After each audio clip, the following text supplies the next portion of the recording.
Friends, welcome to our channel Competitive Universe 46. Today our question is if x plus 1 by x is equal to root 3, then x power 220 plus x power 214 plus x power 350 plus x power 344 plus x power 194 plus x power 188 plus x power 6 plus 5. First of all ఈ question మనకు solve చేయాలంటే మనకు ఒక rule తెలియాలి friends. ఆ rule ఏంటంటే x plus 1 by X is equal to root 3 అయితే డైరెక్ట్గా మనకు x పవర్ 6 వాల్యూ అనేది -1 అవుతుంది friends.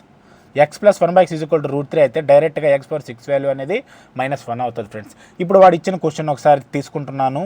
x power 220 plus x power 214 plus x power 350 plus x power 344 plus x power 194 plus x power 188 plus x power 6 plus 5. వాడు ఇచ్చినటువంటి ప్రాబ్లంలో మీరు powers కనుక అబ్జర్వ్ చేసినట్లయితే ఎవ్రీ 2 పవర్స్కి గ్యాప్ అనేది 6 ఉంది ఫ్రెండ్స్. ఇప్పుడు 220కి 214 గ్యాప్ ఎంత ఉంది? 6 ఉంది. అదేవిధంగా 350కి 344 గ్యాప్ ఎంత? 6 ఉంది. అదేవిధంగా 194కి 188 గ్యాప్ ఎంత ఉంది? 6 ఉంది. అంటే ఈ విధంగా పవర్లో గ్యాప్ 6 ఉన్నట్లయితే డైరెక్ట్గా ఆ టోటల్ వాల్యూ అనేది 0 అవుతుంది ఫ్రెండ్స్.